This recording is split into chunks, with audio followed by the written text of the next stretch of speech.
मैं रतन sir welcome you again to my channel Ratan Sir Grammar. The tough topics of grammar and translation are discussed in this channel. तो आज का video संबंध और अधिकार बताने वाले वैसे वाक्यों का इंफॉर्मेशन लेके आपके सामने आया है जिसको सब लोग नहीं जानते रहते हैं, जानते भी रहते हैं तो अच्छी तरह जानते नहीं रहते। तो let us start the video without wasting your important time. और वो है संबंध, अधिकार और पारस्परिक संबंध। संबंध या अधिकार या पारस्परिक संबंध, संबंध बताने वाले वाक्यों का ट्रांसलेशन, वाक्यों का ट्रांसलेशन। इसमें पहले भी, इससे पहले प्रीवियसली भी मैं बता चुका हूं संबंध और अधिकार कैसे बताया जाता है, बट उसमें कुछ ऐसी जानकारी है जो उस वीडियो में नहीं है। इस वीडियो में वो जानकारी है, तो इसको गौर से देखें, अंत तक वीडियो को देखें। इसका पहला पॉइंट है कि एनिमेट। एनिमेट का मतलब होता है सजीव। एनिमेट, इनएनिमेट मैंने केस वाले वीडियो में बता दिया था। एनिमेट नाउन्स के साथ संबंध मतलब रिलेशन बताने वाले वाक्यों की बनावट इस प्रकार होती है।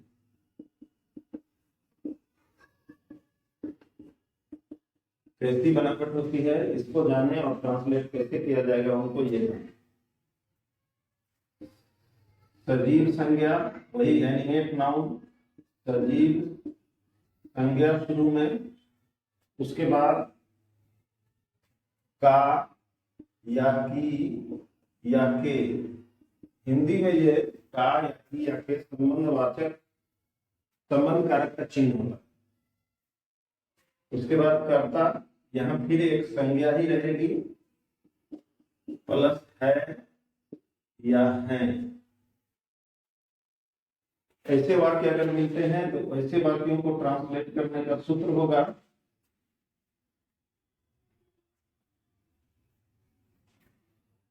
Animate noun,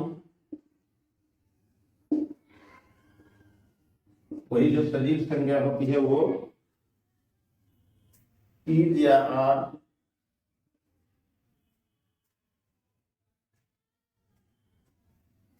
plus noun plus apostrophe S. Apostrophe S क्या होता है ये मैं बता चुका हूं पहले। इस तरह से आता है, ऊपर में कॉमा और एस लिखा जाता है, प्लस फिर नाउन।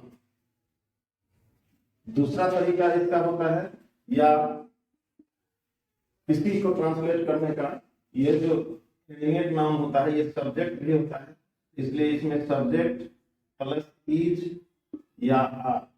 जैसा सब्जेक्ट होगा उसके अनुसार इज या फिर नाउन प्लस ऑफ, फिर काफी के लिए ऑफ का प्रयोग होता है, फिर नाउन प्लस एपोस्ट्रोफी एस।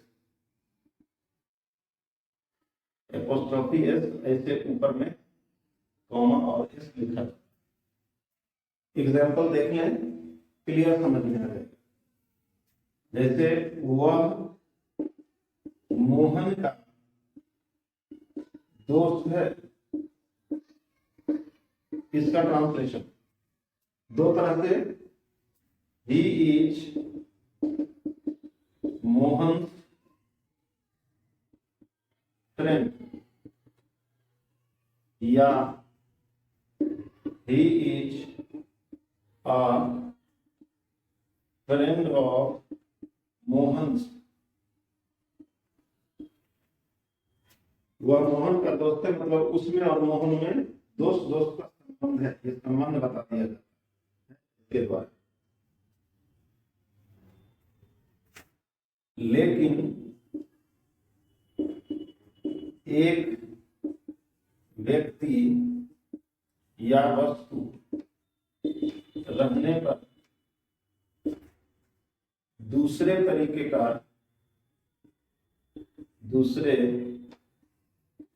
तरीके का यूज नहीं करना चाहिए।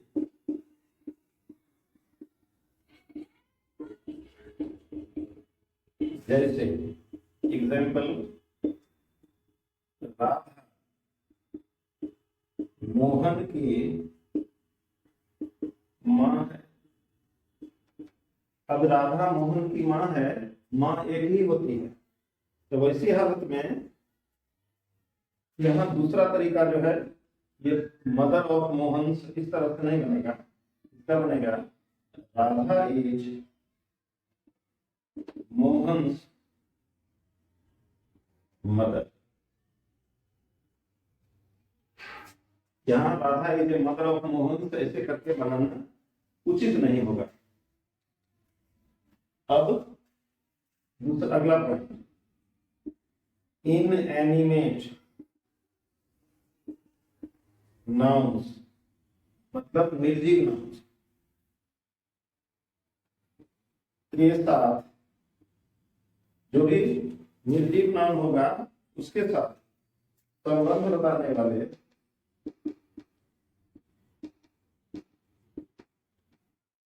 वाक्यों की बनावट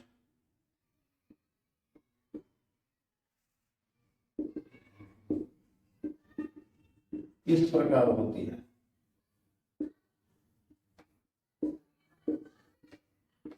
जो निर्जीव नाउन वाला होता है वाक्य, उसकी बनावट इस तरह की होती है।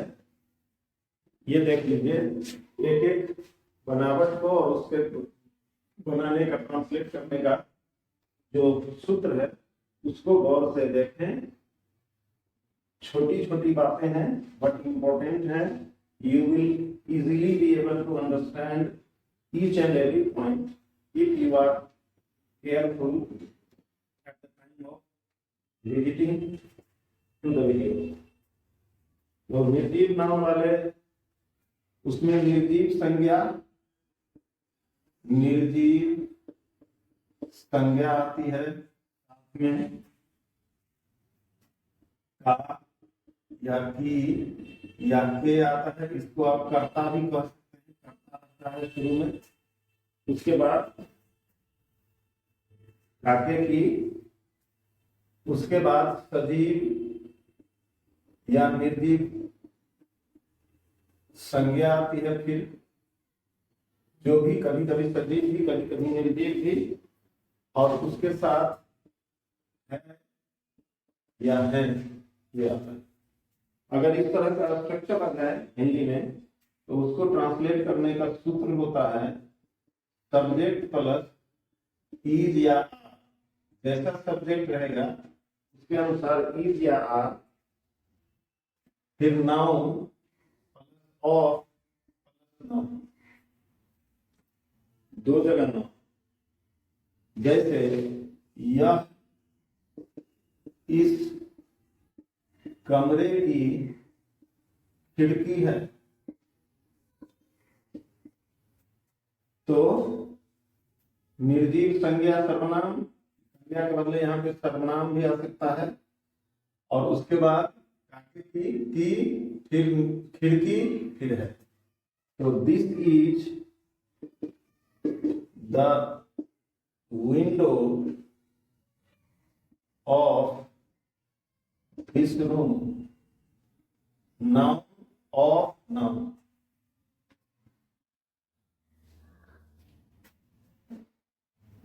ये इस बगीचे के पेड़ हैं। अब ये मतलब बीज, these are the trees of this garden। इस तरह से ट्रांसलेशन बनता है।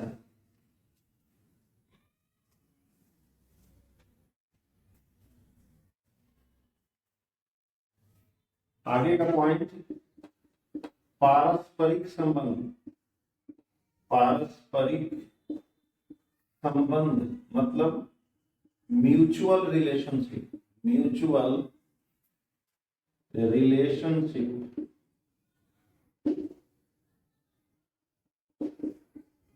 बताने वाले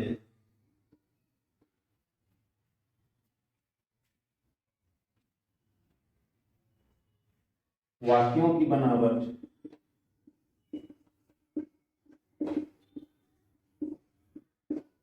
इस प्रकार होती है। जो भी म्यूचुअल रिलेशनशिप बताने वाले वाक्य होंगे उनकी यहाँ पे कर्ता आएगा। कर्ता हमेशा आएगा बहुवचन में, मतलब प्लूरल सब्जेक्ट रहेगा। इसके वाक्यों का सब्जेक्ट प्लूरल ही रहता है। उसके बाद एक दूसरे, कर्ता के बाद प्लूरल सब्जेक्ट के बाद एक दूसरे, उसके अंत में क्रिया। अगर ट्रांसलेशन बनाना है तो इस सूत्र का पालन करना पड़ेगा। सब्जेक्ट देंगे प्लूरल, फिर सब्जेक्ट प्लूरल, उसके बाद ये वर्ब और अंत में ईच अदर या वन अनदर। यहां गौर से देखें, एक चीज इंपॉर्टेंट है जानने के लिए कि दो के बीच ईच अदर का प्रयोग होता है, दो से अधिक बीच के बीच संबंध बताने के लिए वन अनदर का प्रयोग होता है। ये मैं प्रोनाउन वाले वीडियो में ऑलरेडी बता चुका हूं। ये रेसिप्रोकल प्रोनाउन है, यही दोनों प्रोनाउंस होते हैं। एग्जांपल देखिए समझ में। राधा और शीला एक दूसरे की मदद करती हैं। अब ये दोनों में म्यूचुअल रिलेशनशिप है हेल्प करने की। तो Radha and Sheela plural subject, help, दो ही लोगों के बीच का रिलेशनशिप है तो ईच अदर। ईच अदर जैसे हम लोग एक दूसरे का, हम लोग में हम लोग एक दूसरे का आदर करते हैं। हम लोग जब भी आवे तो हो सकता है दो लोग भी रहे और दो से अधिक लोग भी रहे, तो जहां भी हम लोग वे लोग आवे तो उसको प्लूरल ही, मतलब दो से अधिक ही मानना है। तो किसका हो जाएगा, वी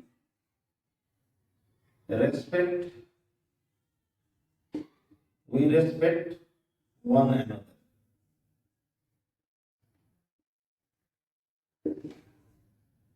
अब यहाँ ईच अदर और वन अनदर के प्रयोग में एक चीज ध्यान रखें, अगर कहीं पर रहेगा वे लोग एक दूसरे की मदद कर रहे हैं, तो वे लोग में हो सकता है दो लोग भी रहें और दो से अधिक लोग भी रहें, बट पता तो नहीं है। तो जब पता नहीं रहे तो दो से अधिक ही मानना चाहिए।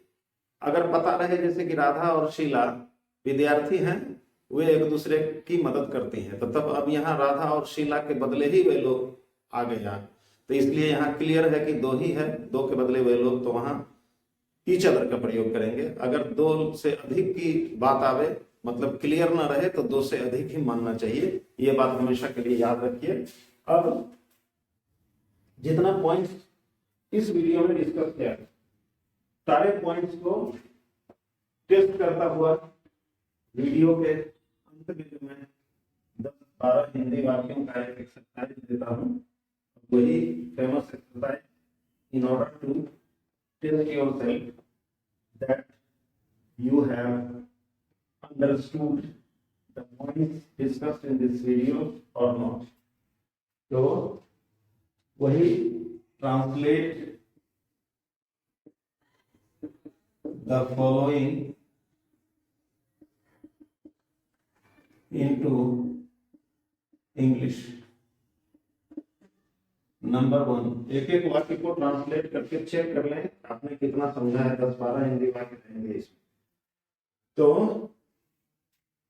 यह इस नदी का किनारा है।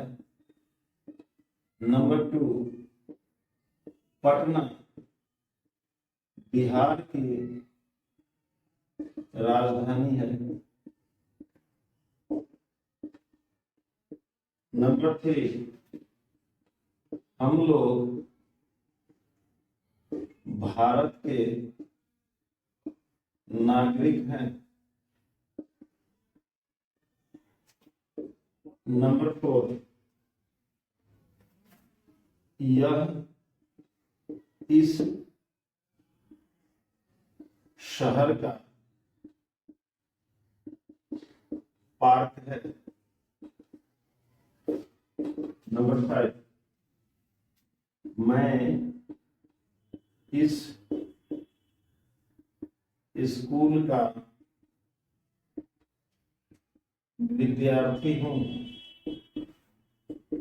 नंबर 6, वे लोग उस पुस्तकालय के सदस्य हैं। नंबर 7,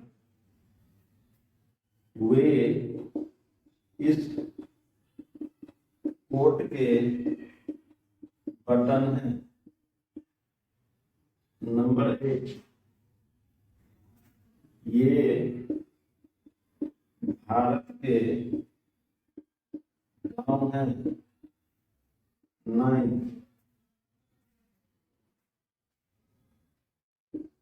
अरुण और अशोक एक दूसरे को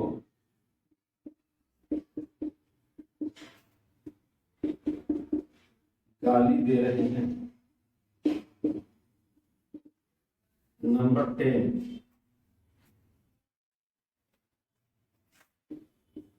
हम लोग एक दूसरे पर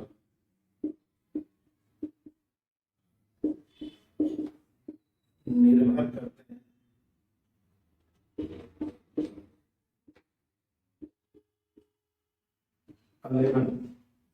नंबर 11, आप लोग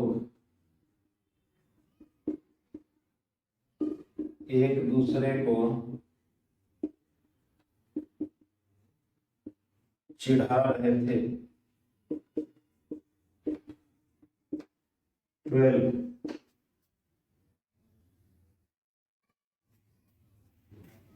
सभी लोग एक दूसरे से प्यार करते हैं।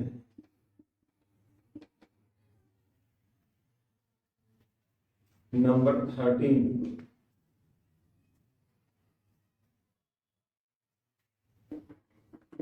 वंदना और अर्चना एक दूसरे में विश्वास करती हैं। 14 एंड लास्ट,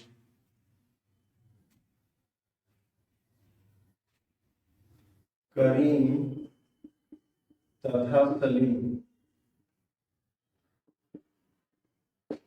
एक दूसरे को